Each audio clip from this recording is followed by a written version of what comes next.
Good evening, everybody. This is Jim Case coming at you here with my good friend Jeff, and we are without Timothy tonight, who is unfortunately a little under the weather. And as Jeffrey and I were sitting here chatting back and forth and looking at some of the amazing technology that he has on hand here, we kind of landed on talking about the idea and concept and reality of stories in our lives. And for me and in my work, it's a significant, and I think too with I'm sure with you too, Jeff. It's a significant aspect to the work, because the amount of energy and focus and time and creativity that people put into their story adds a lot of interference and resistance and challenge to helping people get to what it is that they're wanting to transform, to get to what it is they're wanting to change, because they're so invested in what they have told themselves about the story. I'll share a quick example. I was working with I got a call from my client yesterday,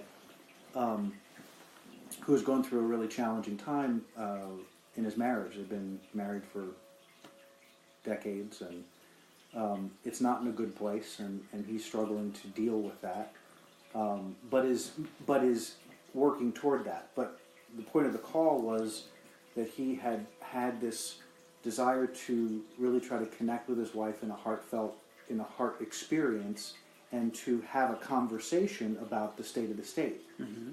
From a completely loving place with her, because that's not the space that she seems to be coming from. She's sort of done and over it, and and it's challenged. But the point of getting to the story is that as he's talking to me, he's sharing with me the process of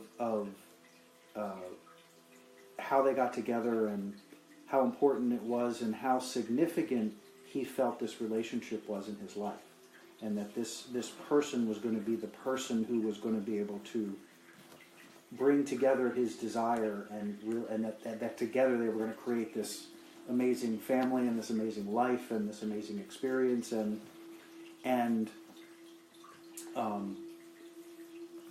I had to stop and say, I'm a little confused, because at the beginning of the marriage, he cheated multiple times, because he was afraid, because he didn't know if he was ready for the commitment. I mean, there was any number of reasons that he did it. And interestingly enough, he double-edged sworded himself, because the double-edged sword was he had the experience of doing that and was feeling shame about it, because for the intervening 20-some-odd years, she's used that against him at every opportunity, and still 20-some-odd years later is still harboring some form of that, right? And he's feeding me the story that this was a powerful, amazing relationship that was going to create powerful, amazing things. And I said, that makes no sense. How do you have those two things operating at the exact same time? If that was the case, why would you be sleeping around? It doesn't seem like they go together. Now, maybe you were afraid of of that thing you thought you were going to create, but to me, there was a complete disconnect. That he'd been telling himself this story about this wonderful relationship that didn't exist, and still hasn't existed, and still doesn't exist. and that his passion for that relationship was in such a place. But the reality was, when in the moment of that experience, that wasn't the case at all. He was not terribly interested in the commitment. He was more interested in sleeping with other women than he was with his wife. And he was cheating before they got married. He cheated after they got married, and she caught him. So it was kind of an interesting dynamic. But the point being that here we are 30 years later, and he's still telling himself the same story. Which is what? Which is, this relationship was about, for him, was about this woman that was going to create this powerful thing and this powerful dynamic with these people. And I said, well, give yourself credit for something, in that your focus, your desire in this relationship was to create a family, was to build this energy that you have been congruent with and consistent about since the day I met you. That your kids and your family and that whole unit are significant and hugely important to you. And that's never wavered. You never told a different story about that. That's always been the case. I said, but what if what you were feeling was this woman could provide this atmosphere that you wanted to create, this family could provide that ability to do that, and you've done that. And now it's done. And it doesn't have to be anymore. Because he wants to hold on to the story of how important the relationship is. Except there's no relationship. The relationship is, her version is, you got to change 180 degrees. And his version is, well, what does that look like? And she says, I don't know. And you go, wait, you gotta, excuse me. So, it's such an interesting dynamic how we tell ourselves stories over time, and the stories get richer and prettier and deeper and more interesting and more complex, but we don't tend to stop to look at what was really going on, what really happened, or what was the motivation for creating that story. And when you think that story got created and the story got perpetuated, even though things were not going in a useful pattern, and I see that a lot with people. This is not going in the right direction. I'm tracking with you. I love it. Yeah? Yeah. Yeah, keep going with it. I felt like we're not moving in the right direction. So, well, maybe it would be helpful to define story a little bit more. So, what I call story is I mean, it's very, actually quite literal. It's there. We weave a tapestry of beliefs together in a way that presents whatever ultimate experience or ultimate feeling or ultimate end result that we're looking for. We can weave that however we want to. We can create that in whatever way we want to. So I'm using the dynamic of what my client is going through, because the problem with the stories is that they become so entrenched in all of the rest of our belief system somehow that over time, I don't know if you and I talked about the kid in the red ball before. Haven't we had that somewhere along the way? I have forgotten if we did. Kids playing in the front yard, little kid playing with a red ball in the front yard. He throws the ball in the air and the ball bounces out into the street, and the kid runs out to get the ball and gets hit by a car. Yeah. And so what happens over the course of that kid's existence and over time, 20 years later, you run into that now man who is afraid of the color red, who has associated with play with pain, right, who has extrapolated on that experience in a way that is so far removed from anything that occurred in the situation, because the emotional trauma has impacted in a way that fight or flight mechanism, that ego part of the part that's trying to keep the body on the planet, is saying, no, you can't, we have to build a framework, we have to build a belief system, we have to build a structure and a story to make sure you stay safe. So red balls, cars, playing, all those things are not safe because they cause pain. So we have to figure out how to ameliorate that pain. So the ego begins to take all the evidence and build more evidence into our lives as we go through the experience of growing up. That young person could have had another associative experience in school. You know, that the bully used to wear a red T-shirt. So now not only is fun factored into my pain, now there's another example of how something causes me pain, and it's red. And and this can go on and on. He can't get a driver's license because he's terrified that he's going to crash a car. Has no logical reason for it, but builds a story about, well, Mom told me when I was young and I got hit by a car, and I think that's probably why I do that. So now Mom has told me a story that I believe about why I feel this way. So now I'm agreeing that I believe that I feel this way. And it just perpetuates and perpetuates and perpetuates. And I think that I find, and I'm sure I would be surprised if you didn't, that the largest part of the work is getting all that crap out of the way so you can get to the organic part of the person, get to but how do you feel? What's your experience? What's your process? And many times they don't have an answer for that question. It takes a bulk of the time to get them refocused into their own emotional guidance system, to get them realigned into being able to sift through the crap that's spinning around in here, to be able to differentiate between, is this my thought or is just this a thought? Right. Is this someone else's story, or is this what I truly believe? Is this an inherited thing? I've heard this so many times, so I believe it's true. And so that carries on. So that the significance of the stories is the more that we can separate from the stories, the easier and more quickly we're able to transform our experience. Because all of the stories, in my experience, even the good ones, are built on resistance. They're built on a foundation that is flawed and not real. Right. So you could make a good story that sounds good, like I wanted to get married because I thought this woman was the most amazing person I'd ever met, and she was going to help change my life, to going out and sleeping around with anybody you could sleep with. The two don't go together. Mm-hmm. They're not congruent. And then to top all that off, the story, this is and the complexity of it. So now there is a denial of the why you did it to begin with, which is just a simple answer, which is because I wanted to. It could have been driven by insecurity. It could have been driven by a number of things, but the reality is you did it. You were conscious. You did it. You made the choice to do it, and not only did you make the choice to do it once, you made the choice to do it multiple times. So it's not as though you were not completely aware of what you were doing.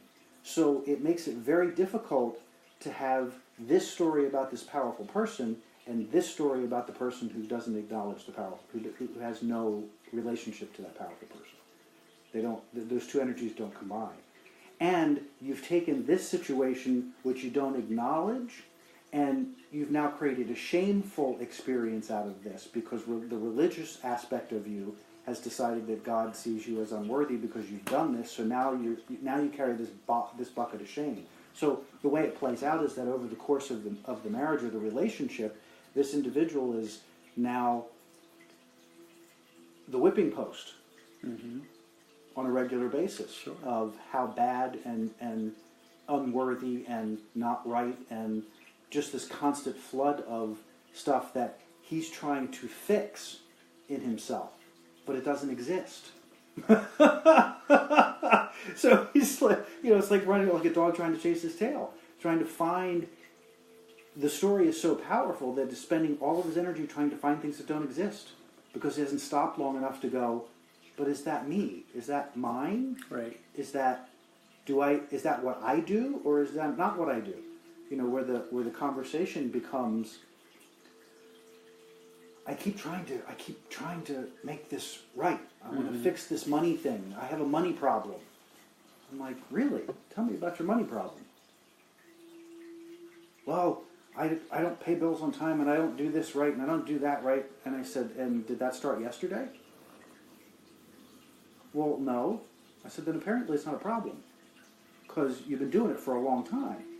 And apparently it hasn't been a problem, but now it's a problem because someone else has told you it's a problem, and you're believing it because you're feeling shame because of, it's just this convoluted collection of nonsense that doesn't serve, in the end, it doesn't serve our ability to move forward.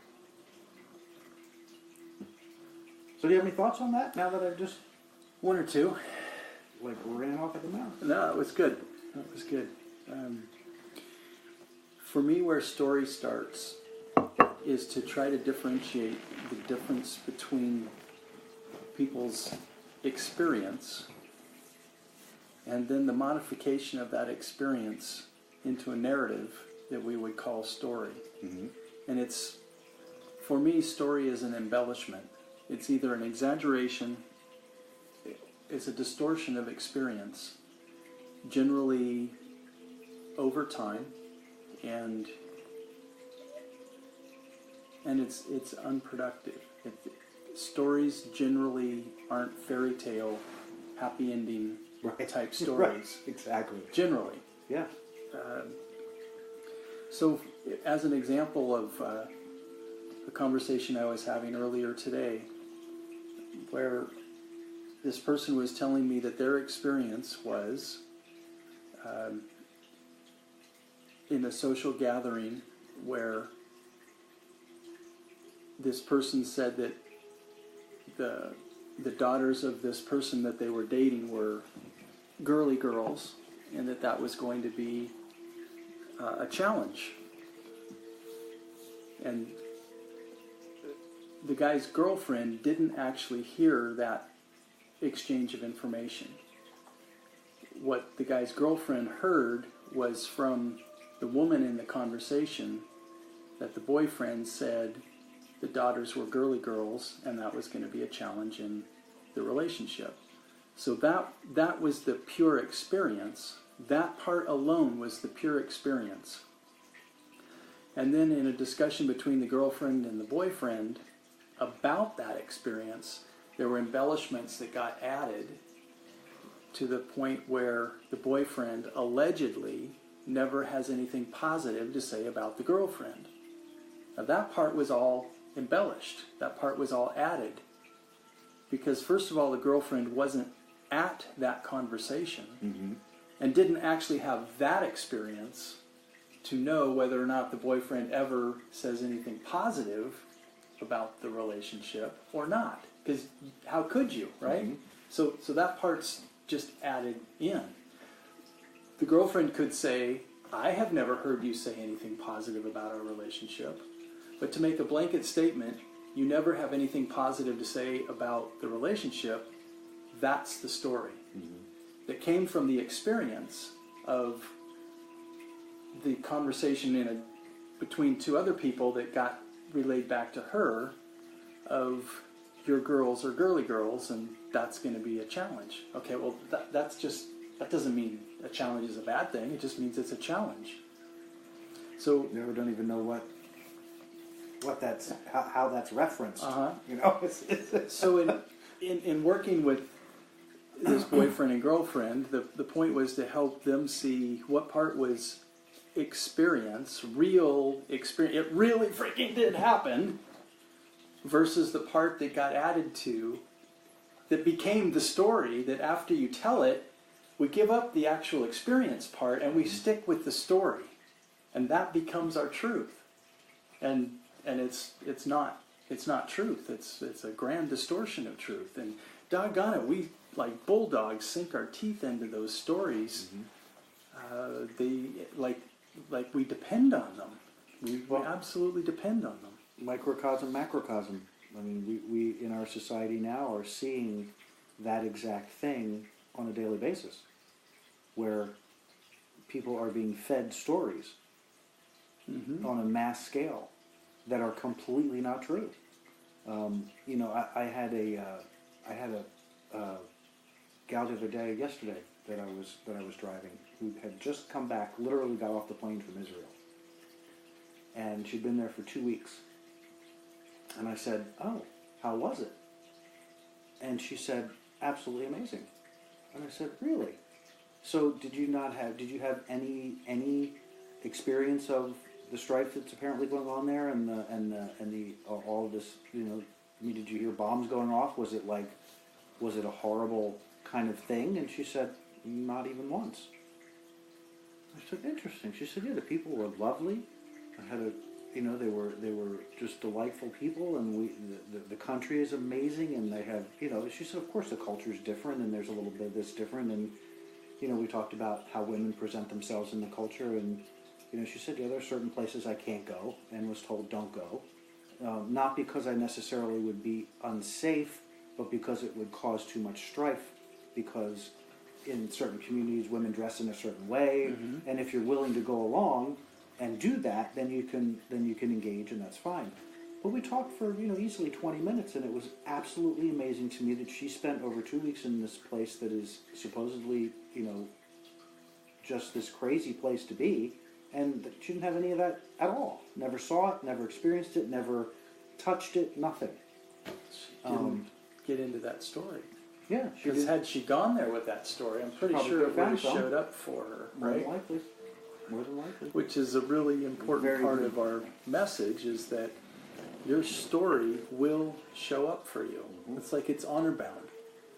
And that would be part of the law of attraction and part of this thing called manifesting.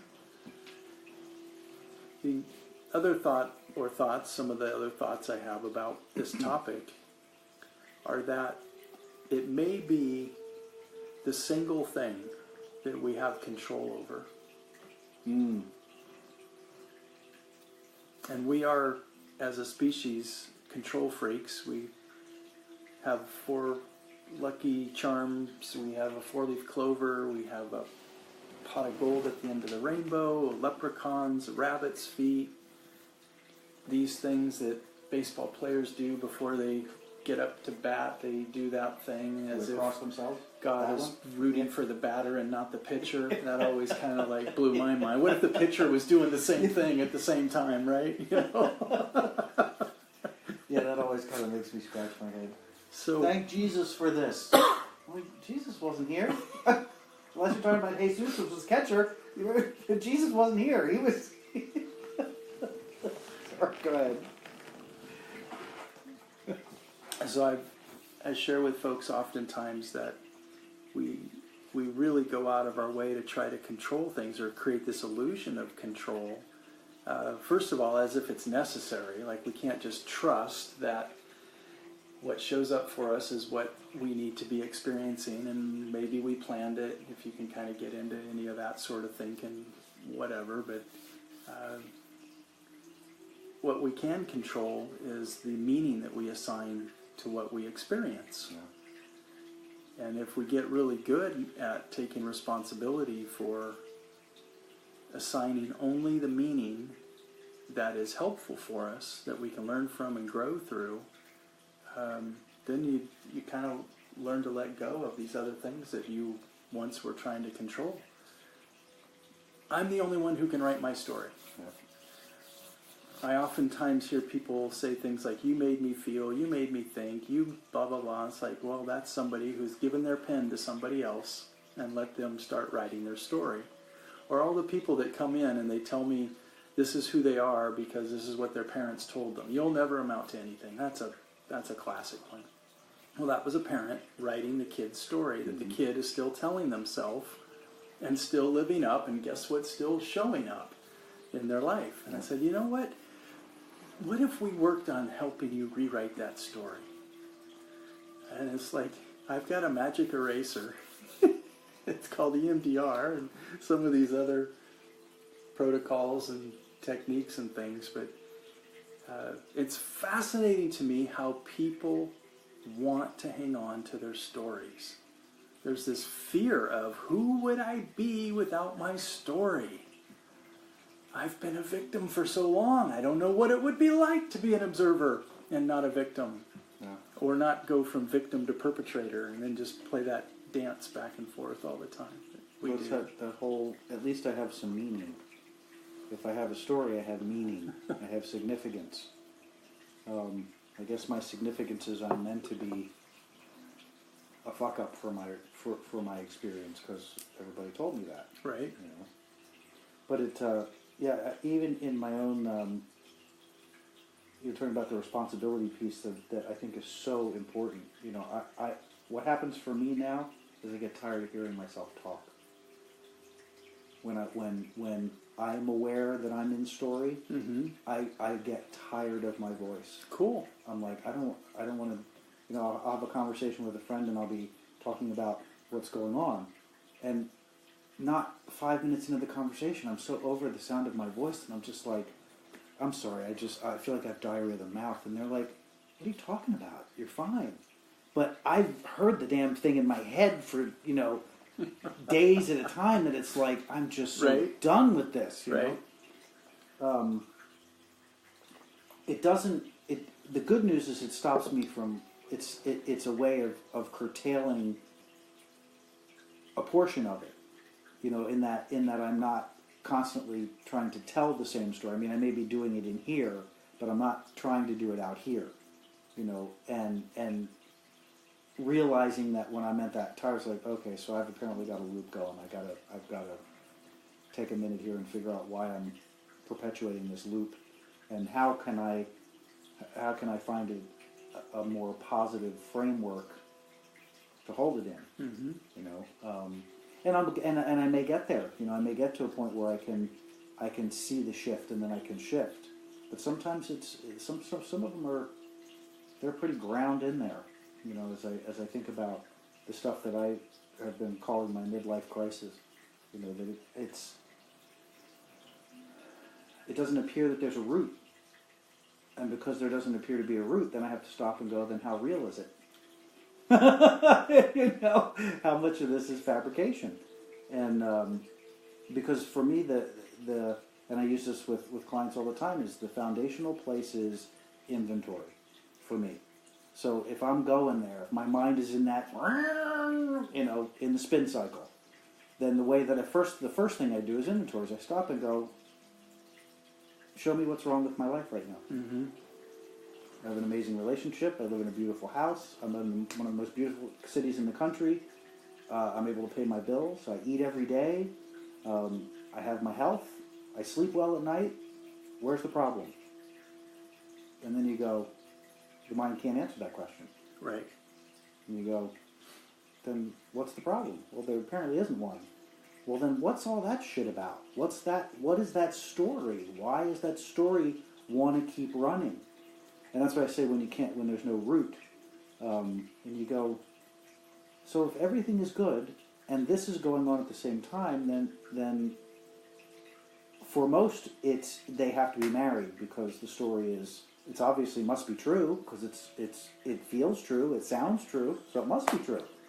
So they bring it over here and they slap it in the middle of their world, and then they really do screw up their world. Because now it's become congruent in their experience. It's become one and the same thing. So all the things that were supposedly okay are now no longer okay, because this has now come over here and you've overlaid that energy. So it can be, and I think this is something that I find, that I find a lot with clients, is that that's the challenging part of transformation. That's the challenging part of consciousness. Is being conscious, is being aware that those things go on simultaneously, and it's where you put your attention that makes the difference. So your mind is already tapped into mind, thought. Thought is there, it's everywhere, it's all over the place. We have no control over where thought is, and the fact that thought is going at all. Thought energy is happening constantly. Mm-hmm. And depending on the state of our alignment, depending on the state of the condition of our alignment, sometimes it's louder, sometimes it's softer. But it's different than the voice that is the voice that's been with you forever. Right. That voice, the voice that you can identify that has never changed in your whole life. It's the same voice you've heard forever. That to me is your connected voice. That's your highest self. Then there's the noise, which is the ego mind that is always looking for a problem, looking for a solution, looking for something, looking for attention, looking for whatever. But the duality of it is quite extraordinary, because that can go on and you can still be over here and be okay. But it's disconcerting in the process of expansion, because it's there, it's stimulated for a reason. But is the reason simply because in your level of sensitivity, you're just aware that there's stuff in my energy system and thoughts are flying around all the time, and I walked by somebody I drove past somebody who I walked into the restroom after somebody who had some major shit going on in their energy space. Right. And I had a little bit of it in mind, so it's stimulated, and then my mind's going. And you could spend a lot of time making story up about that. Or you can go, oh, that's really not very pleasant. I think I'd rather go over and put my attention over here to the inventory where things are okay. And this doesn't feel very good. I think it's important to get to a place where you can see the two, where you can see the duality, because it's at that juncture, I think, that you come into the strongest place of personal power, because you're able to see it and acknowledge it for what it is without having to react to it or attend to it necessarily. That if you're in that aligned place, then the story, if it's of value, will find a way through your aligned state to inspire you to something that will bring you clarity about that. Does that make sense? It does, yeah. But when you do, it's sort of like law of attraction talks about that there's a very distinct difference between the energy of a problem and the energy of a solution. Right. And the energy of a problem is you'll never find solution if your focus is on the problem. Right. Same idea. If you put your attention to the noise, then you're going to get more noise. If you put your attention where there's not noise, then if this noise is important, then it can inform this state because it's important. Right. If it can't inform the state, then it's of no value and it doesn't have any significance. What I heard and that's a hard thing for people to let go of. Yeah. What I heard you say is we can get comfortable in that energy of our story and stay there, and we will stay there. And that story will just perpetuate and perpetuate, and a decade or two or three or a lifetime will go by, and that's your story. That's the energy state. That's the concern that I have about people that have bad info in their stories. And that it actually doesn't take that much to begin to change your story. Even smiling as you tell your story will raise the frequency just enough that you might tell it just a little bit differently this time, and then just a little bit differently next time, and a little bit differently the time after that. Before you know it, you're like, really? That's the story I used to be telling myself? Do you find that, I'm curious because it's something that at least from the perspective that I approach this stuff from, that there is inherent always in the story. There's always a flaw. Of course. There's always an incongruence in the story. I call it a distortion of truth. Distortion of truth is a good way to say it. And that when that's presented, that's the beginning of clarity. Yep. Because when you're willing to look at that part. Right, because they can't when you like how can you tell me that this was the most powerful relationship you've ever had while you're sleeping with other people at the same time? The two stories don't match. So there's a lie in the middle of there somewhere. What's the lie? And I say lie, I don't particularly like the word, but it's still real to the fact that the lie is to yourself. Well, to me, a lie is anything less than the truth, which would go back to a distortion of truth. Distortion of truth. It can be a big lie or a little lie, but anything that's going to be less than the truth. Yeah. I like the choice of the word distortion, because the distortion idea, for me, we talk about language a lot, and distortion speaks to energy. It does. It's a frequency. Where lie speaks to subjective judgment. And I think that the idea of that anomaly, you can look at energetically. You can see, here's the energy flow, here's the energy flow, and here's the energy. That's what people do when they're doing a lie detector, right? It's a classic thing. Polygraph or whatever they call that. Yeah. You have to be a sociopath in order to override the mechanisms of heart rate and galvanic skin temperature and perspiration and all these other things. For me, the fun work in helping people rewrite their stories begins when they are willing to look at keywords in their use of telling a story. And the easy ones to pick up are the absolutes. Very few things in life you could put in that category. So it doesn't mean that absolutely, every time you use an absolute, it's a distortion of truth. But there's probably a really high likelihood that there's something going on there. And just asking people to say, is that really true that that never happens?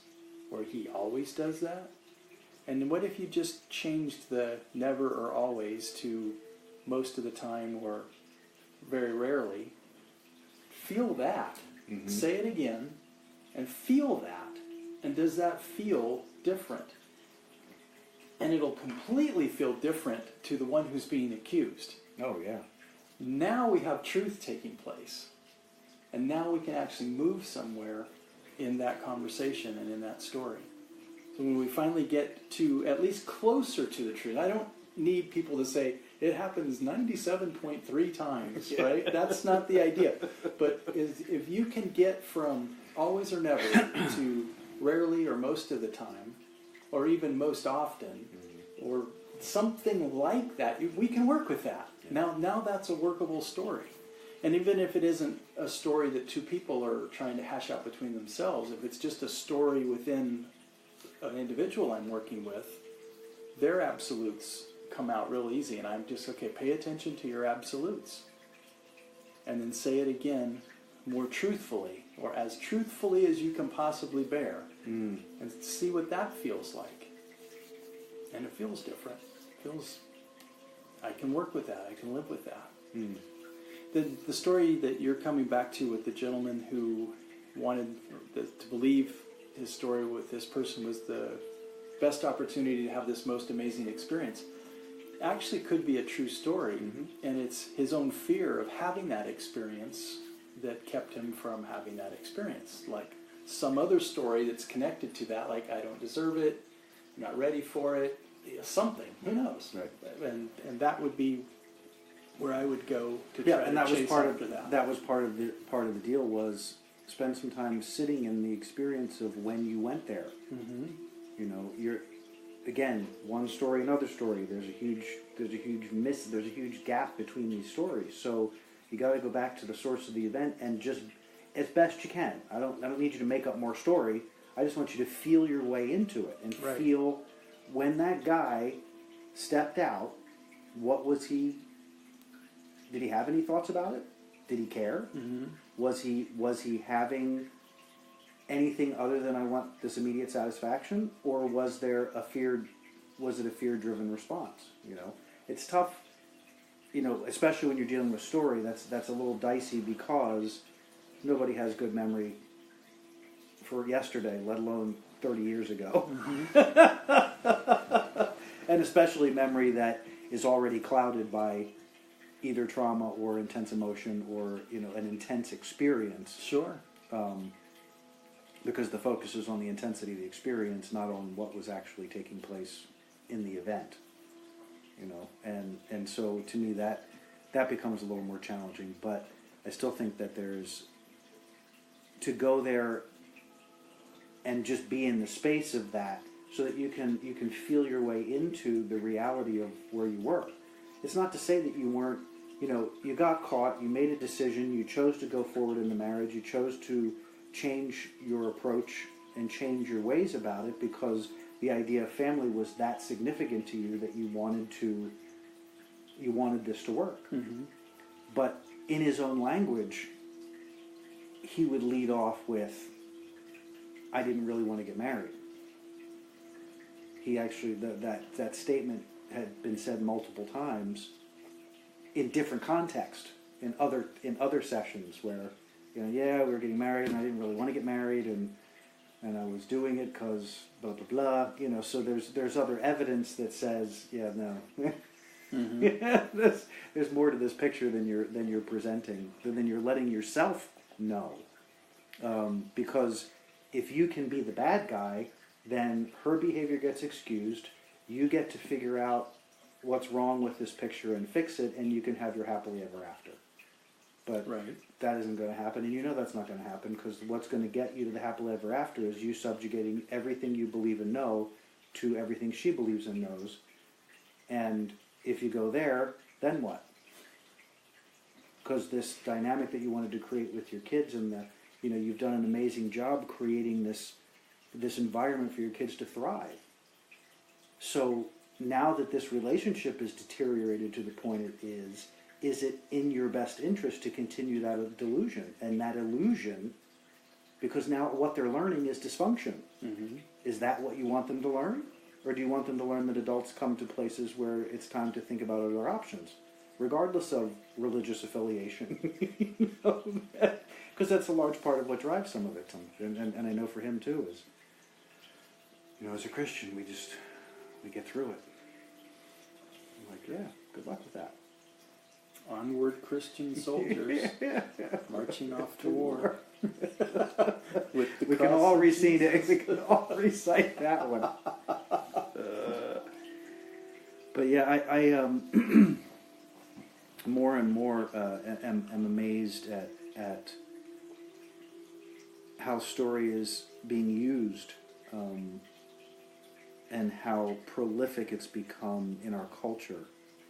Because now it's not just about, when I wrote Fear is a Choice, even that was only a little over, only 2 years ago. That was still coming from the idea that and understanding how fear is manipulated and used in our culture.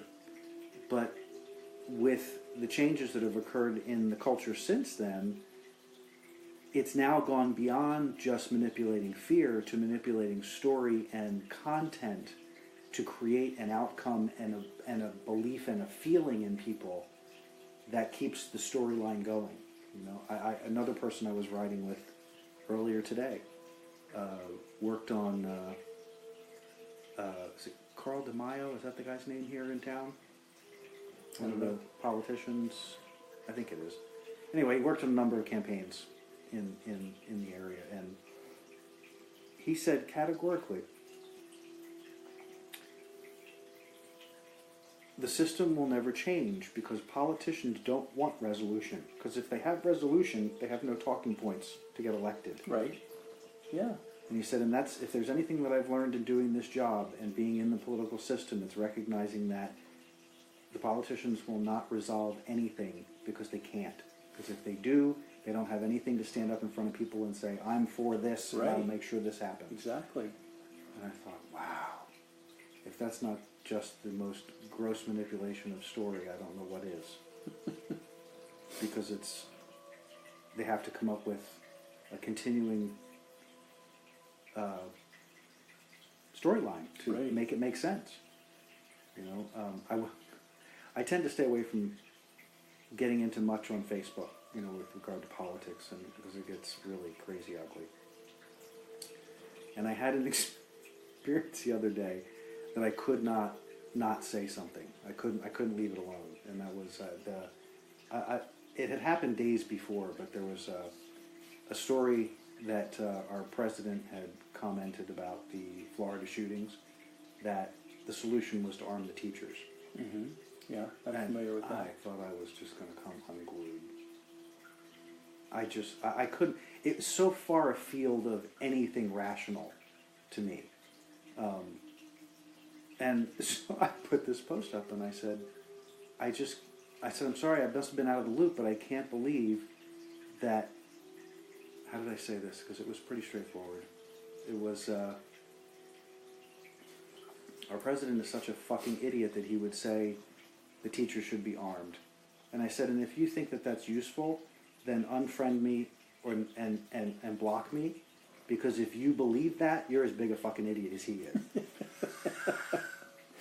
So for me, I don't have a huge, those things I don't pay attention to a lot of that because it's not my world. It's not, it's just story. It's just somebody else's crap and drama that I really care to be involved in. But the idea that the second part of the thing was, for me, was if a weapon has the words automatic or assault in the description or the title, they don't belong in anybody's hands, except maybe the military. From my perspective, nobody needs that. Not required, not necessary. You're like 22, you go out and play and shoot. You got them good. You got a pistol. You like to go shoot beer cans. Knock yourself out. I don't, I don't have an issue with guns. Right. But but listening to this guy tell his story about what he's observed in politics, and then seeing this whole thing unfold, more story, it's just more fodder and more nonsense. And then today, I guess Dick's Sporting Goods has removed all of those guns from their stores. Will not sell them anymore. Yeah. I thought that was pretty remarkable. They're not going to be dicks anymore? Yeah, too funny. I'd like But to there's share. there's times when the story gets so, to me, that and I don't know if you experience this like I do, but I there's much that I can ignore because it doesn't directly affect me, and when I say that, I don't mean from a responsibility perspective. I mean that whatever that story is not something I ascribe to, and it's not going to serve anything for me to play counterpoint to the story, because there's already so many sides to the story that my 3 cents really doesn't make any difference. Right. And it's a waste of energy to try to put energy there because it's just in a cesspool. It's like, great, I'm going to throw a good apple in the middle of this cesspool and hope it's going to change the cesspool. It's not going to happen. Feed the worms. Yeah. It's like, sorry, you were getting ready to say something there. We were chatting earlier that for the most part, story, in the way we're talking about it, usually is more frowny face than happy face. I actually have a happy face story. No? And it still illustrates this idea, this concept of, I once had a story about pain. What made me think about this was when you were talking about the kid with the red ball, and you talked about how fun became pain. What you didn't talk about was there was a whole story about pain. And that story. So there's two thoughts that I have that I'd like to share. The first one is, my brother is a head football coach, and occasionally they make it to games where they're on ESPN, and he'll be interviewed either before, during, or after the game to give his commentary on how the team is doing and how the game is going. And he was chatting with me about his thoughts on how to do that and have it be entertaining and informational to the viewer. And he had a habit of saying, I think, were the first two words out of his mouth before he would say, I think this is how it's going, or I think the other team was more, whatever. And I said, what if you changed that up to say, so far our experience has been, we came here and the weather's too darn cold and we weren't prepared for it.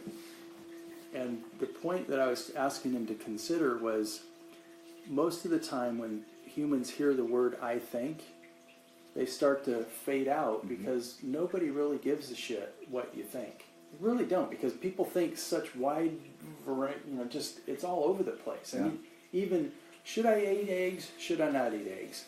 Is a glass of wine good for me every night? Is a glass of wine mean I'm an alcoholic every night? I mean, it's just those two simple things alone we've been talking about for years, and will we ever get the right answer? So we really don't care what we think, right? That's not a good way to pull somebody in with the I think.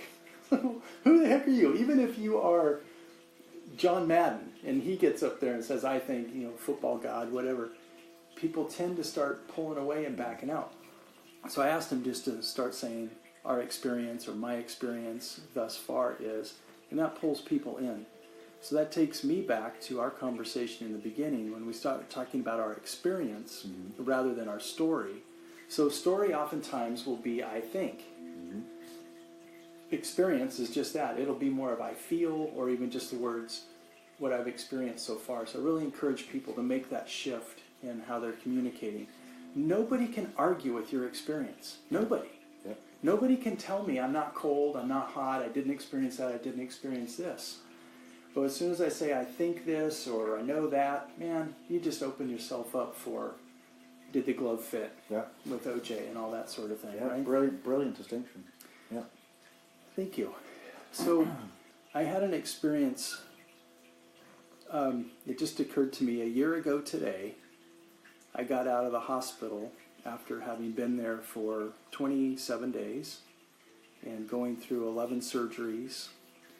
And one of the surgeries I woke up from, and I had a fasciotomy, and my arm was literally butchered. That's the best way I can describe it. When I gained consciousness and the bandages were being changed, I was able to take some pictures of my arm, and when I say gaping wounds, I'm talking 2 inches wide and all the way to the bone deep on both sides of my arm to allow it to drain. In my hand, there's no other way to describe it other than it looked like a butcher came in and just butchered my arm. That's the only way I can describe it. And I was aghast at that was my arm. I was on Dilaudid, fentanyl, so and it still hurt. There wasn't a way to get that level of pain to like leave me. So that kind of set a high benchmark of, for me, what pain was. And little by little, day by day, I got used to that level of pain to where, okay, my story was, how the hell am I going to deal with that? How can I live with that? And little by little, I began to. And surgery after surgery after surgery, I wasn't aware of it at the time, but now looking back at it, began to hurt less and less and less in terms of the recovery time afterward. I had my very most recent surgery was this past November, and I walked into the surgery room, laid on the table, they put me under. An hour later, they woke me up, I walked back into the recovery room, stayed there for an hour or so, and then my girlfriend very kindly drove me home. Did you hear that, honey? I do say nice things about you in public. And the fascinating thing to me about that experience was it was an incision. You can't see it if you're listening to this, but it was from the palm of my hand all the way up to my elbow on the inside, and also a line over here. So like, a 12-inch long incision, fairly deep on both sides, because they removed a skin graft and pulled the skin back together again and cleaned up some scar tissue. I had local anesthesia put into my arm, lidocaine I think it was, for a painkiller there, and they gave me a Percocet. And an hour later, I was supposed to take another Percocet, and it didn't hurt, so I didn't take the Percocet. 2 hours afterwards, I was supposed to be on Percocet like all day. I just freaking had, surgery again. I never took any more painkillers after I left the hospital. Not any. Had the bottle, could have taken them, and I'm just thinking, and I was able to, it had a bandage on it, but I'm able to like touch it, and I'm just freaking out in my mind. Why doesn't this hurt? It's supposed to hurt. Come on, Jeff, you have a story. Your arm is effed up, and you went to the hospital. I really did have that experience, but yet I wasn't having pain, and it was really just messing with my head. And I thought, well, maybe I'm on so many painkillers. I don't know. What did they do? Maybe the anesthesia is still perking around in my head. So next day, same thing. I never to this day took any more pain meds. Not ibuprofen, not aspirin, nothing after that. So somehow I rewrote my story about my relationship with pain to where I could tell you it is possible to go to the hospital, have your arm cut open wide, and have the little local injections and one Percocet, and you'll be fine.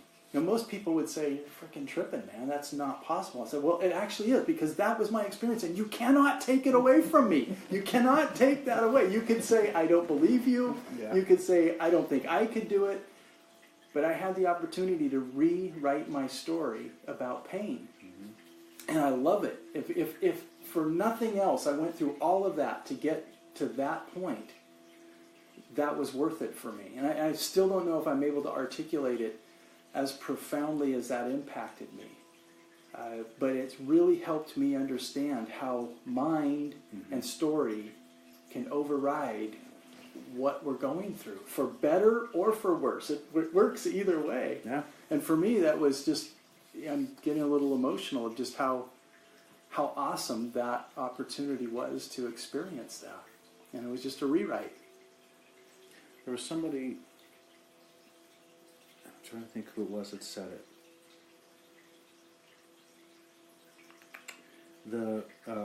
the definition of pain, is it 90%, 90%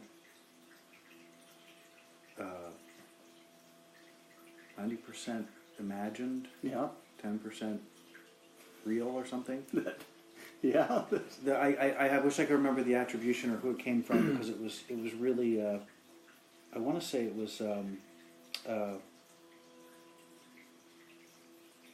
bald guy that died recently. Oh, Wayne Dyer. Wayne Dyer. I want to say that it came through him. But it was very, very powerful. That idea that what we call pain is actually largely fabrication and Sure. Yeah. only a small bit of real. Let's push into that just a wee bit deeper. So, interestingly to me, the pain centers in the brain coalesce or coincide with the large muscle movement center of the brain, which are right next door to the emotional center of the brain. So emotional pain and physical pain, we're neighbors, we're right here. So they're virtually one and the same, and we can handle them in the same way. So if that's true for physical pain, it's got to also be true for emotional pain. Yeah. 90% fabricated, 10% real. That's amazing. I had a very similar experience when I went through my cancer treatment. I had anal cancer, and so they shot all the radiation in my crotch. And I was 2.5 weeks into treatment, and I was moving very slow. I was moving like an 80-year-old man, But I figured that was just the way it was. I was, they were burning my crotch with radiation. So it was, but I didn't associate it with pain. I just, I would just be like, oh God, so I'm gonna be moving was slow, and so I had gone out. This was when I was in Phoenix, and I went out on the patio, and my stepdaughter was there, and I kind of came out, and was like, and just trying to get comfortable, and just trying to get settled in, and then I would get settled in, and I would just kind of be there. And she looked over at me. She said, "Didn't they give you pain medication?" And I said, "Yeah." She said, "Did you take it?" I said, "No." "Well, why not?" "Well, because I'm uncomfortable, but I'm not in pain." She said, "Are you out of your mind?" I'm like, Yes, "What are you I talking am, as a about?" matter of Yeah, fact. she's like, "What?" I'm like, "What are you talking?" She's like, "They give you pain medicine because they know it hurts. This is not a good plan." Damn it, Jim, stick to the story. She's like, "Go Right? take the pain medication." And The story is you've got to take the pain meds. That's the story. I'm like, "All right, fine, I'll go take the pain meds." Took the pain meds. Within 30 minutes, I was a completely different human being. Because what I realized was that I had no relation to that kind of pain. Yeah. So it doesn't transmit as pain. Sure, right. Right? It just doesn't feel good. It's like, this is really yucky. Until you take the pain meds, and then you go, holy crap, I must have been in a lot of pain. But the funny part of it is that I don't think I stayed on it very long. It was long enough to realize that, okay, now I know what the difference is, whatever my body's going through. But part of that is I've got to figure out what to do with this burn, which finally they gave me burn cream like they do for, burn ward patient, like the zinc stuff that they slather, and that made a huge difference. But it's fascinating that I don't even know. We make up stories about, or we create stories about, based on even not having firsthand experience. You've never had your arm dissected while you were living. Right? So where would you have any relation to understanding that level of intensity? Any more than I would have any idea how to understand that level of intensity. But even still, as we were sharing earlier before we started, the Wellbutrin thing, the same thing it's so altering.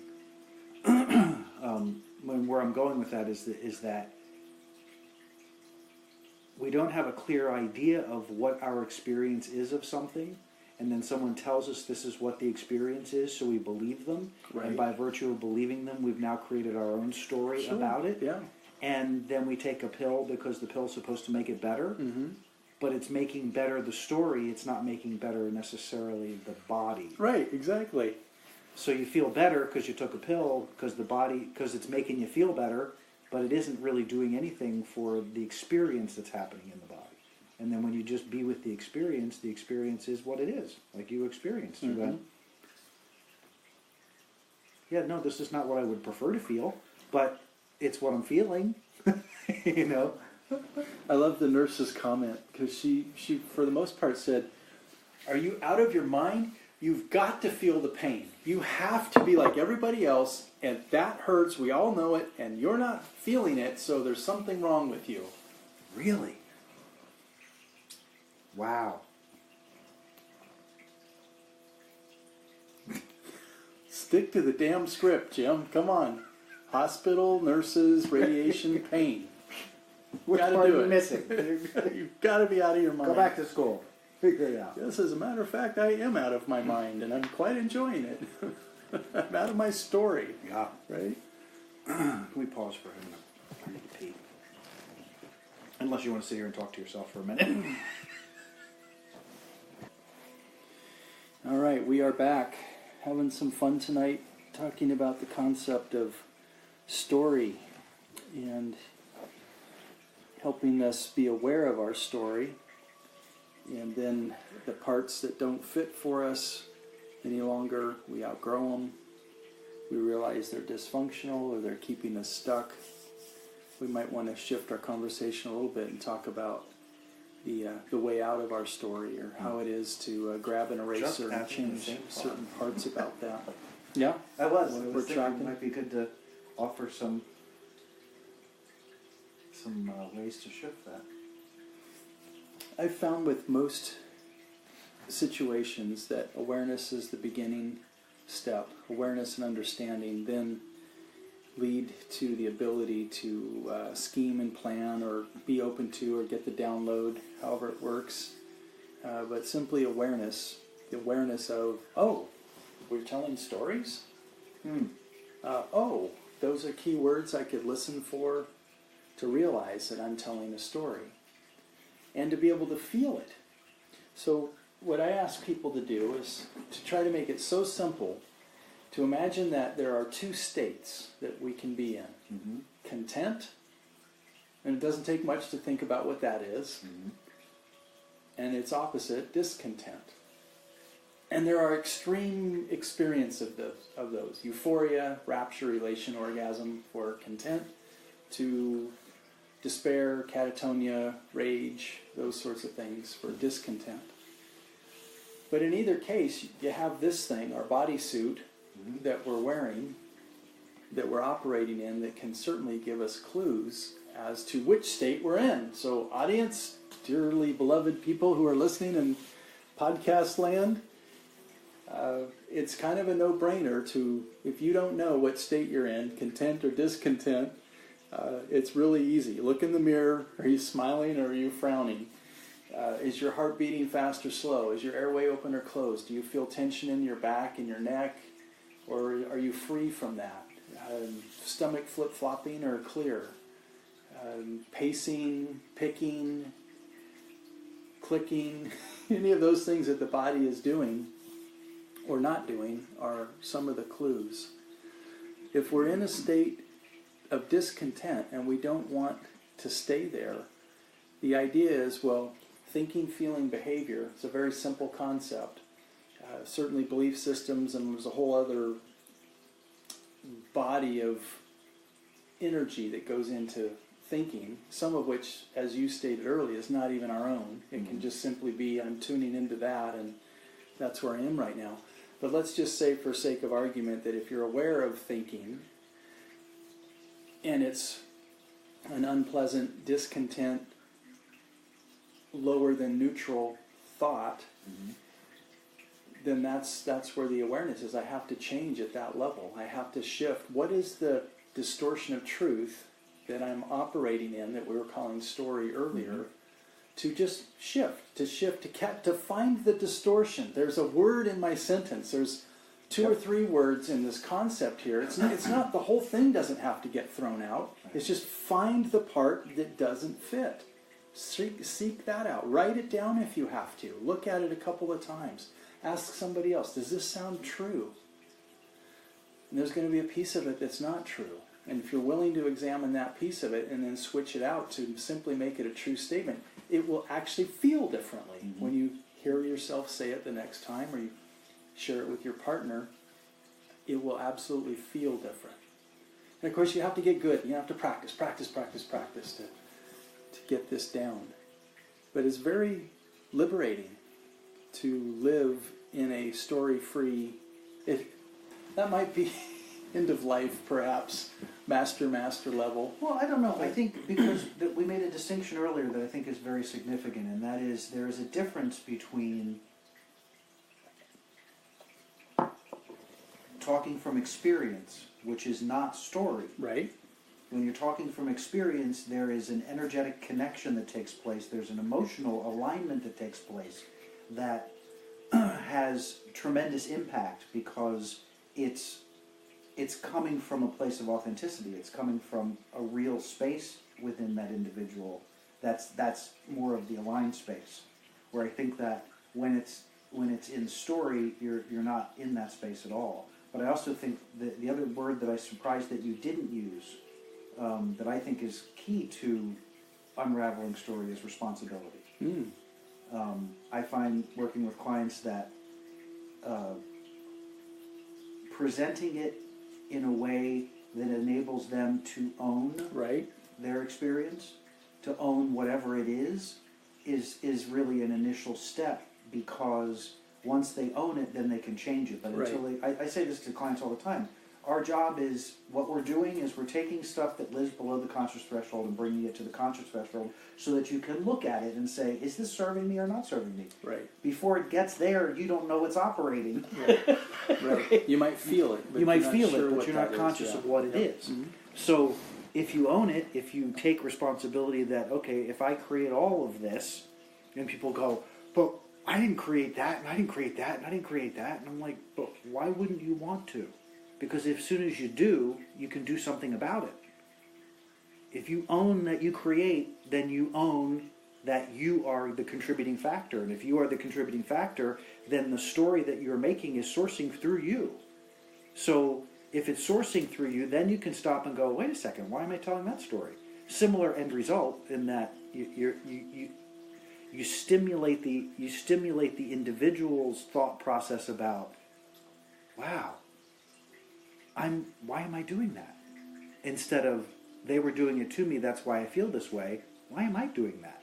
Why am I telling this story still? What's it serving me? There's the answer to the question. What is it serving? We tell the story because it creates a hook. We tell the story because it keeps us attached to a way of feeling and being that we think is safe. Right. Normal. Our normal. Yeah. So what is it we need to do to alter that? Well, if you own your experience, then you have the ability to change it, alter it, tell a new story. There's all kinds of options that you have that you don't have if you don't own. If you're not in that ability to respond, if you're not in that. Part of that too, I think, is when you can get to a point of that being comfortable in, and this is part of the evolution of consciousness, but getting into that observer space where you can live more in the observer, and that observer is detached more from the reactive personality. The observer is the one that sees everything as stuff, and everything is something in the field of awareness. It's just there's a mug, there's a jar, there's a lamp, there's a tree, there's an emotion, there's a thought. They're all objects in the field of our awareness. We've just been trained to react to thoughts and feelings, not the same way we react to trees. But when you become more of the observer in your own experience, you can have a relationship with the tree that you couldn't have before, because now you can experience the tree, where before you couldn't experience the tree. Right. Right? You can experience the emotion, but you don't have to be the emotion. You can experience the thought, but you don't have to be the thought. It's all objects in the field of your awareness. That begins the process, I think, of elevating those subconscious and unconscious ideas above the surface, because you're now no longer triggered with. They don't trigger. They don't cause you to go into retreat. They don't cause you to go into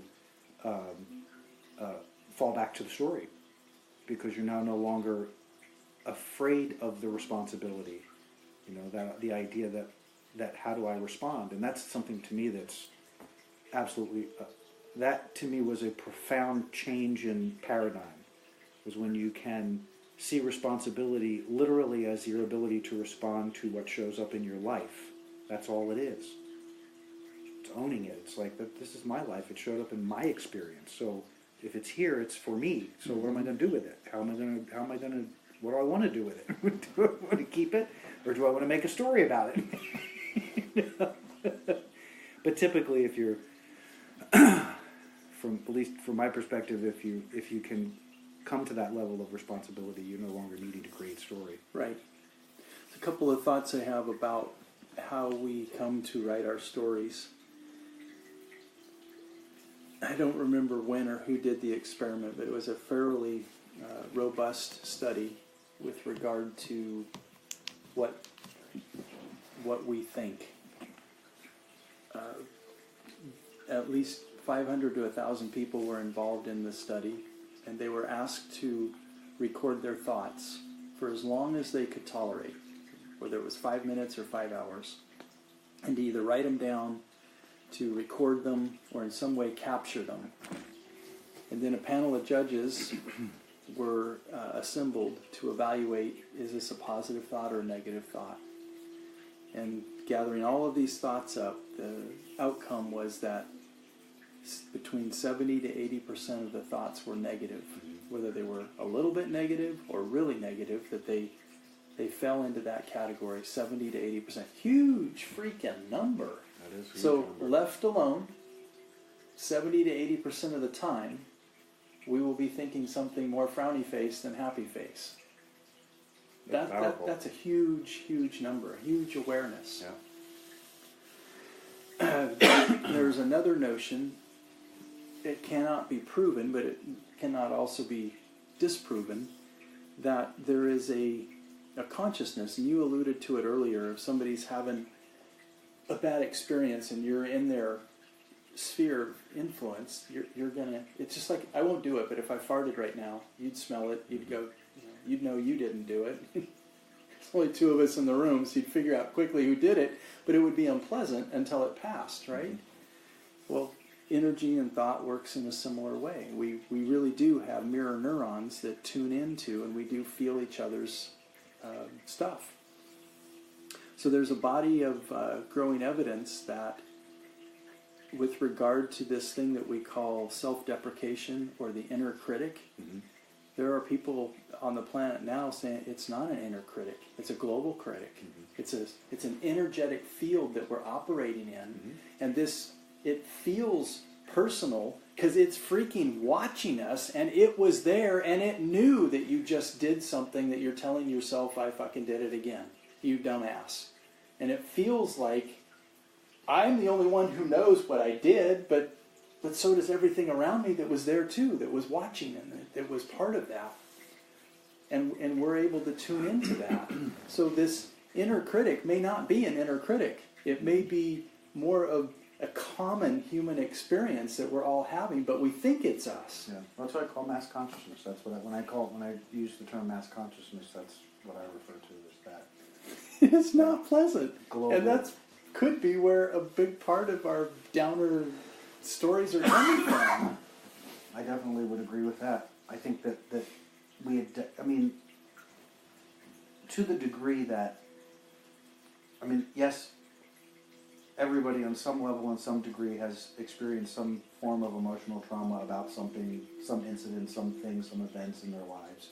But ultimately, the thing that keeps us, if it's all about energy, it's all got to come down to vibration.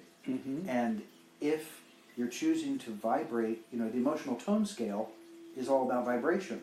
joy is at the top of that scale, and apathy is at the bottom of that scale. And if you're in apathy, your vibration is so low and so slow that you can't get anywhere from there. Right. You know, you just. But if you're in joy, your vibration is a much different vibration. And I think that what I would talk with clients about all the time is that about doing the work. You know, there's a part of the process that requires daily application, because you're spinning your vibration, you're shifting your state, but then you've got to figure out how to maintain that. You've got to figure out how to keep that energy consistent. And that if you're not doing the work, then your path is like this, because you're good, you're bad, you're good, you're bad, you're good, you're bad, and you throw in a good every now and again, and you feel better, and then you stop doing it. You go down. But so vibrationally, whenever we would do the sustainable state exercise to engage the breath, you start to spin the vibration, and in the beginning of the process, early on, there was a physical experience of separating from mass consciousness, where there was a clarity that would come, and you could feel the density of the energy, and that it was so important to do the work consistently every single day, because this was tenuous, and it was easy to kind of go back down in, and if you missed a day or two, you're right back into mass, and you're wondering why your brain is all fucked up, and you're wondering why you're having all these nasty thoughts all the time that you can't seem to deal with, and it's almost like nicotine addiction in a sense, in that whenever you allow your vibration to come down, the intensity of that, the stark intensity of it is so powerful that it's overwhelming, because it's such a dense energy that when you're used to being in a higher vibration, and you let your vibration decrease because you're not focused in doing your work, it's hard. It's very and it feels so much worse than it felt when you were living there full time, because it's such a stark difference when you know energetically. But I think that it's so remarkably profound to watch people feel and experience that for the first time, where they actually experience that more rare. I call it rarefied air only because it's a less dense space, and once they're there and then they start to fall from that space, that's the first time that I think many get to that place of responsibility where they go, I guess if I want to feel consistently better and not be tied to the story, I've got to keep my vibration up. Right. I've got to keep spinning. I've got to keep that core vibration at a much higher frequency, so that that's not constantly in my space. Right. And so, as we were talking about earlier, that idea that the duality, where the ego mind chatter and the thought noise is all here while you're recognizing that everything's good. In doing the work that shifts your vibration, this gets quieter and this gets clearer. And there's probably a point, I'm guessing based on the stuff that I've read and the stories that I've heard, that there's a point somewhere where you can overcome this piece of it, to the point that this goes away. But that's like long way down the pike. I think it's a bit of an illusion to think that goes away like that. When I was studying controlled remote viewing, the pioneers that have been dedicated their lives to this since the 60s gave up on it trying to go away and just gave it something to do, so that it wouldn't get in the way of the sensing mind doing the remote off-site viewing. And an example of that would be if we look at this cup. It's funny that it actually has the International Remote Viewers Association logo on it as my example. That's kind of funny, isn't it? That's awesome. We call this a cup. So that would be left brain and it would be ego. And we do that so we can very quickly agree that that's a cup and move on. The right side of the mind doesn't know what a cup is. The right side of the mind might say cold, solid, black, protrusion, wet. Okay, and now you're, it's like, and even some of those words are more left brain than right brain. But it's interesting because I'm trying to describe my experience with it rather than just give it a name and then assume that you're going to understand through your understanding of what a cup is, what your experience might be with this object. So one of the things that we challenged ourselves to do was throughout the day, dump nouns and only use adjectives to describe what it is that you're experiencing and looking at. And my gosh, did it slow everything down. But it brought you so much more in tune with what really is going on, that it was arduous, and just grind was going on inside. But it was really fascinating. And that then allowed us to, in a mild trance-induced, eyes-closed state, be able to get outside of the room or the building we were in and go have these out of non-local experiences that were amazingly descript. But you wouldn't, when you wound up, say, viewing a target site, you wouldn't say, I'm standing in front of a White House. You'd say, I believe that I'm upright and I feel grit. So you do it with bare feet. And you'd kind of like, you'd use your senses instead of using that. As soon as you used a noun, we knew that was not what was actually showing up. That's the left brain jumping in there and going, oh, I want to play, I can name that tune too. I gotta play, I'm important, I gotta be involved too, right? And so in that moment, as soon as a noun would show up, we'd have the person repeat the target number, and it's this really long, like 15-digit target number, and then say, okay, left brain, go try to figure out the secret code of what the target number means in association with this thing. And then left brain would go, okay, I could do that. It's a code, and it's over here doing this thing. And then you gently go back to, let's look at it from above. And you'd say, I have a sense that there's a good energy here. There's moisture in the air, and you're just describing your experience with the thing, and then you have somebody busily writing all of this down to reconstruct the experience back into a diagram or back into a picture form. And you would take your hand and just, what is it that you're experiencing? And you'd do this thing that it's like a scribble. But believe it or not, that scribble would be the dorsal fin on a killer whale. That you would, after an hour and a half of doing this thing, you would say, wow, I actually, right from the beginning, had first sight contact with this thing that I didn't know it was a killer whale until the very end when you put all the pieces back together again. It was unbelievably fascinating how that would work. But we gave up on trying to kill that chatter of the left brain by just letting it be that annoying fly that's buzzing around the room, laughing at it and going, okay, you can play too, but just try not to get in the way too much. Yeah, I think that's fascinating. I think I shared this with you, my personal experience with separating from nicotine. That it's my mission in life to present as little resistance as possible in every situation that I encounter. And part of that was this process of finding a non-resistant space. And so what I was doing, what I continue to do, and I've actually started applying it to other things, but every time my mind would come up with, I need a cigarette, Your story? My story. Instead of resisting it, I would stop and I would actually enjoy the thought for a moment, and I'd say, yeah, we used to do that. And that was it. And every time I do it, the energy would dissipate. Because I would be in complete agreement with, yeah, we did. We used to do that. And now we're doing something else. I like the idea of we.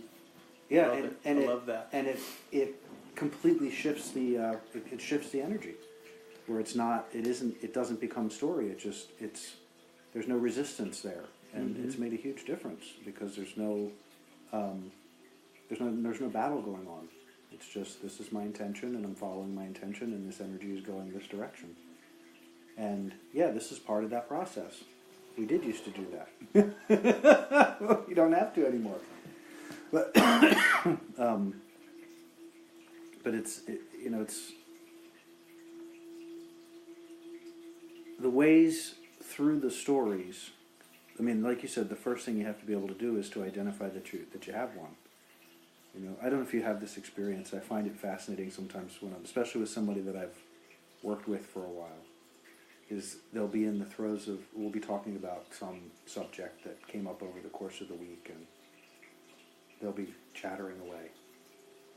And I'll be sitting there, and finally I'll have to go, you know what? I've heard one word that you've said in the last 10 minutes. The rest of it is just blah, blah, blah, blah, blah, blah, blah. But the word I heard was this. So tell me about that word. Mm-hmm. Yeah, sure. It always gets a chuckle because I'm not rude about it, but it's just, I just go, ugh, you're wearing me out. Like inside, it's like, this story is getting so tired. How do we help this shift?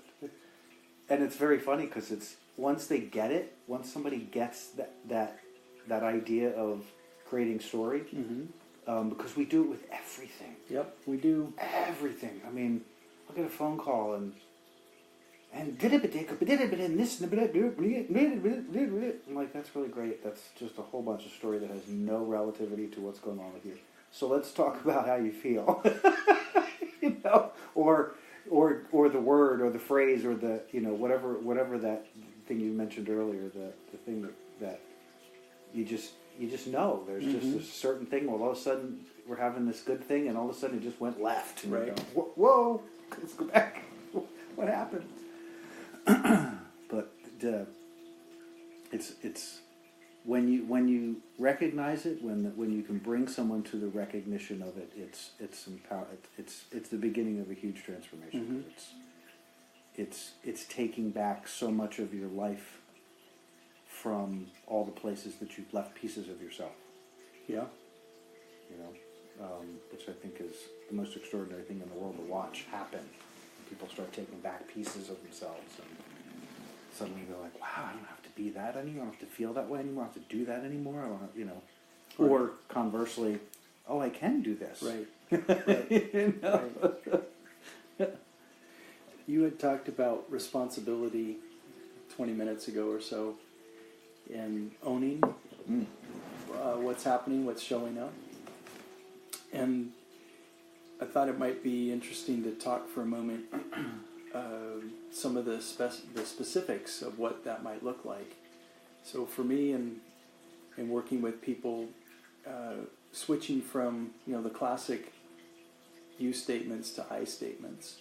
So instead of you make me feel this way, or you make me angry, or you do this all the time, to own that by saying, I'm choosing to feel angry when this shows up, when you present yourself to me this way. That's owning it. Now, I'm realizing that it's only me who can decide how I'm going to feel. Nobody has a magic wand. Nobody can make me feel anything. Right. That's owning it. And my goodness, do we like to give up ownership? Just, it shows up everywhere. And so that's a wonderful tool to begin to just shift into the I choose instead of you make. You make me, I choose to. Hugely different. Hugely different. That would be a nice thing for folks to be able to take away from our podcast. It's like, hey, we got a couple of tools tonight we can play around with. Yeah, well, and it changes, I mean, that radically changes how you interact with pretty much everything when you can start to take that ownership. You're not, well, one, you have to automatically begin to shift out of victim mentality. Because if you own it, then you can't be, you're being a victim to yourself, which doesn't make a whole lot of sense. I guess it could, but I don't know how you would be able to connect the dots in the same way. Huh. I wanted to share a couple of stories since we've been talking about story, oftentimes you mentioned the gentleman in the beginning that had this disingenuous two-position issue, and then the red ball in the car and all that. I've been thinking about a couple of people that I've worked with over the years that have some really amazing stories that they're really, really still, after almost 5 years of working with them, it's like it's almost down in their DNA level, trying to dislodge them from those stories. In this one instance, I can think of a woman who was molested by her mother and her mother's girlfriend, and it went on for some time. And then there were other women brought into her life that also were able to indulge in sexual improprieties with her because she was a minor. And when she didn't cooperate, according to her story, which was substantiated by her husband that apparently had known her as a kid, and they have a really, long history together, the girl as a teenager was made to sleep under the porch with the dogs and the snakes and the bugs and the rats and everything else. And that sounds like, oh my gosh, how awful is that? And then there were some physical abuses, some broken legs and other broken bones, and some instances with some men that came into her life that were also abusive. So her story is, I have no boundaries. Anybody can do anything they want to me, was her core story. Because guess what? That was her experience. So from her experience, she developed her story. Now, as an adult woman, she's now 40, and the most strange things show up in her life because she's still operating with that story. She'll go to the car wash and expect to pay $15 for her car to get washed, and will be given a bill for $40. And she's like, what's this? And it's like I'm thinking, I've never had that experience, right? And she goes to a hotel room to stay for 2 nights, and halfway through the stay, the hotel manager says, you need to change rooms.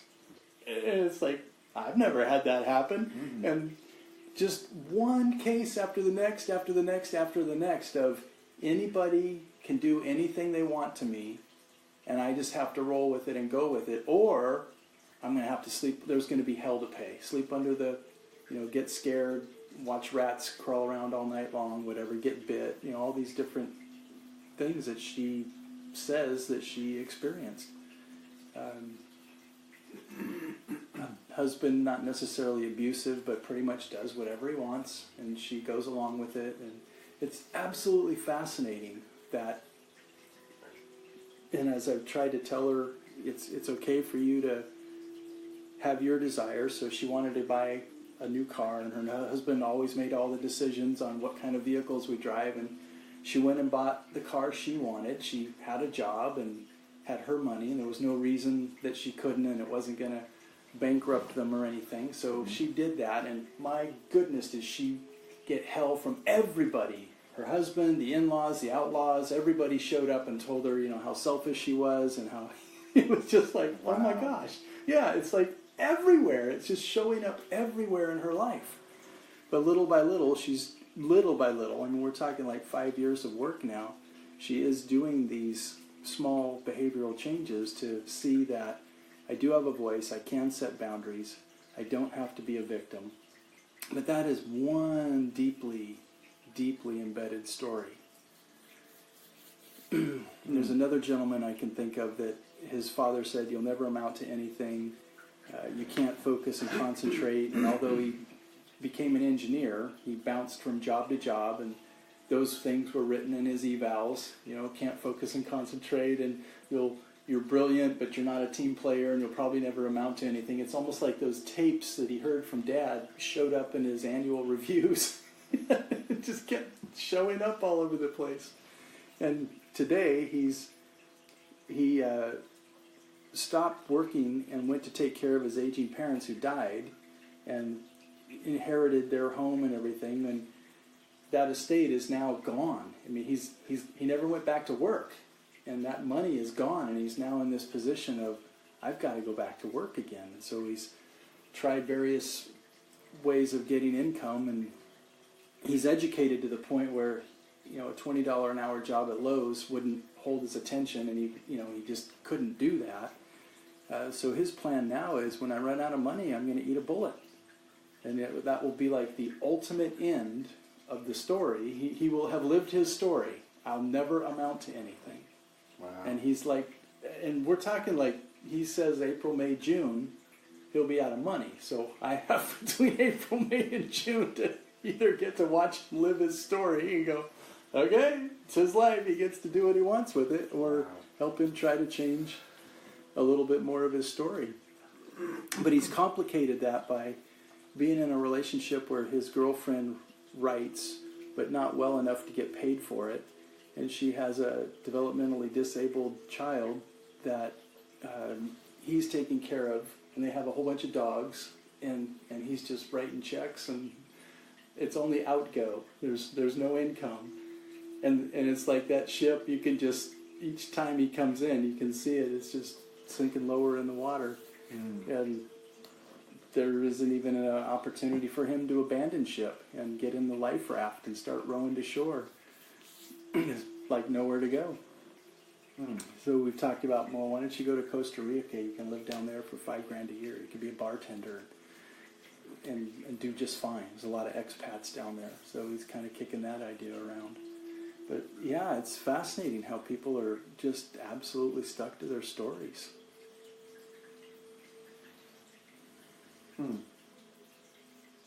Yeah, those deeply entrenched ones are quite fascinating, because they're just as,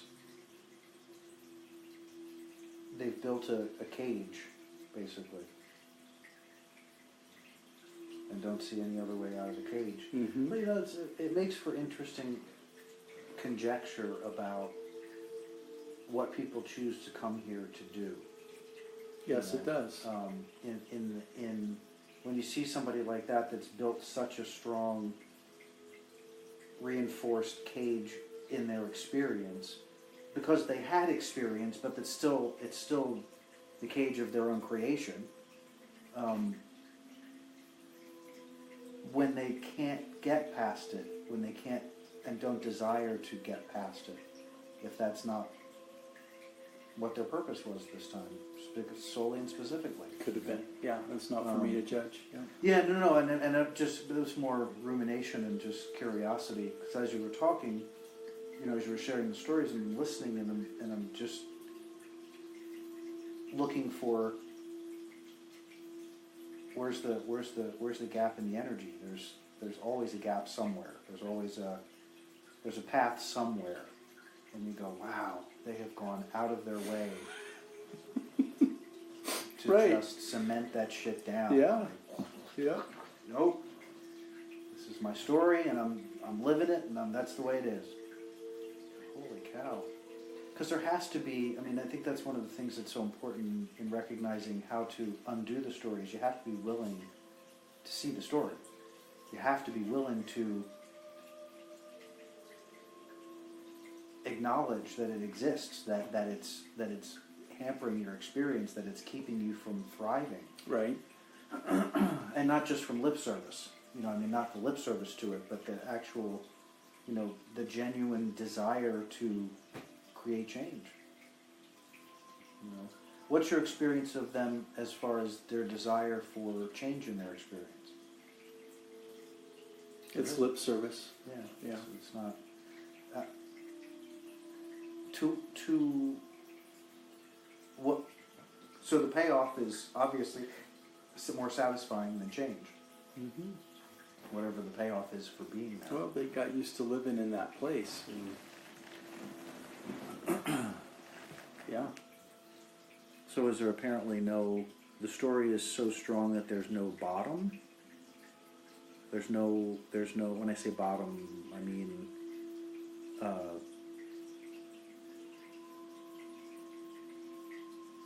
it seems that with most, there's a point where it was okay to this point, and then when it crossed this threshold, it was no longer intolerable. It was no longer, it was like something about the threshold stimulated a desire for change. Like I could deal with the pain at this level, but when the pain went from an 8 to a 9, Mm-hmm. I couldn't anymore. Mm-hmm. And there's the gap. And so there's a desire, there's enough of a desire just from going from an 8 to a 9 that creates a gap that you can potentially get in and pull some threads and things. But when they don't create any gaps, like, you kind of go, wow, that's so interesting. Why would one choose that and just hold on to it with Everything. everything? Yep. Yep. And yeah, because then their whole identity is built from that story. In 25 years, I've had 2 patients take it all the way to the end. And they both happened within about 6 months of each other. Mm. And that was probably 10 to 15 years ago. And it made me want to discontinue my line of work because I had worked with both of them for about 5 or 6 years and had, care and compassion and concern for them. My story was I failed them. I wasn't a good enough therapist. And the reality was that, both their families at later times said, if anything, you kept them here an additional 5 years, and they had 5 more smiles or 5 more birthdays or something that was part of that. The first guy that took his life was molested as a kid, and again grew up thinking I'll never amount to anything, became an addict, got married, got divorced, moved back home with his parents, ended up using nicotine patches put all over his body, and downed a bunch of alcohol at the same time on his parents' anniversary in their bed. So they went to go celebrate their anniversary. They come home to continue celebrating their anniversary, turn on the lights, open the covers, dead son in the bed. A little bit passive-aggressive there. Good Lord. Just a little bit. Jeez. The other gentleman I was working with, mediocre, moderate schizophrenia, several suicide attempts in the past, but kind of like really not super serious, just serious enough, cries for help sort of thing. Mm-hmm. He told me, my plan is I have these lawn gnomes, concrete lawn gnomes, and I'm going to tie them to my wrists, and I'm going to jump in my pool and pull them in with me, and they'll keep me at the bottom of my pool, and I'm going to drown. I said, man, your kids are going to find you, and that's going to leave a mark. Don't do that. Just go for a walk somewhere and never come back. If you're really committed to this, and I'm not saying that's the right answer, but I'm saying definitely don't do that. Don't do that. So, and I said, and that since you've told me that, and you have lawn gnomes, and you have a plan, and you have ropes, you have the means to do this, I need to tell your wife, I need to tell somebody that this is going on. So I call his wife, who I also had worked with, and she goes, Jeff, he does this all the time, don't worry about it, we don't even have a swimming pool. A week later, she calls, he did it, we found him in the bottom of the pool. And I'm like, what? You told me you didn't have a pool. And I get the big silence thing at that moment. And I was really angry because, she flat out lied to me about the whole thing. But she had lived with this guy. They'd been married 25, 30 years. It was up and down, in and out, left and right. And they just both got to the point where they agreed, we're done. And this is your way out of here. Wow. And she went along with it. Fascinating. So he was stuck to his story that there's no hope for me. It'll always be this way. I'm no good. I'm better off dead than alive. I'm more valuable with insurance and all that sort of thing. And stories. Those are stories. Yeah, serious stories. But isn't it?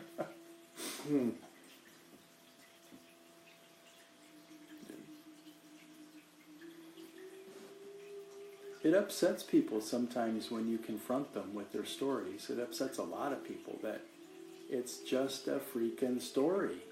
It's not real. Just like my pain, the pain thing. It hurt because I thought it did, and it stopped hurting because I no longer thought it needed to hurt, or it certainly didn't compare to the time before. To interfere, yeah. Well, speaking of stories, should we start wrapping this story up? I'm hoping that, because this, as you mentioned in the beginning, Jim, that this topic, it's worldwide, it's applicable to every person who's ever walked the planet. And I'm hoping that we've kind of just scratched the surface, and as we stay open to what the universe would want us to talk about more and use more examples. I love tying, we're really good at the concepts and the principles, and sometimes when we can use those personal stories that you're awesome about, and then the anecdotal things, I think that brings a nice complete picture to what we're trying to share. So maybe the universe can put it on our hearts and minds to hear some more. Maybe not the really deep ones like I shared, and I'm hoping that that's just a tiny, tiny, tiny percent of anybody that would be listening to this message. That it might be more the everyday kinds of stories that we could help people shift out of. So those are my thoughts, folks. Yeah. We had. I think one of the things that I think is important to reiterate as we close this is the recognition of the difference between experience and story, and that our experiences are very valuable and critical to our own evolution, and that every experience we have is designed to propel us and move us in the direction of what we're looking for in this life experience, regardless of how we assess that, positively or negatively.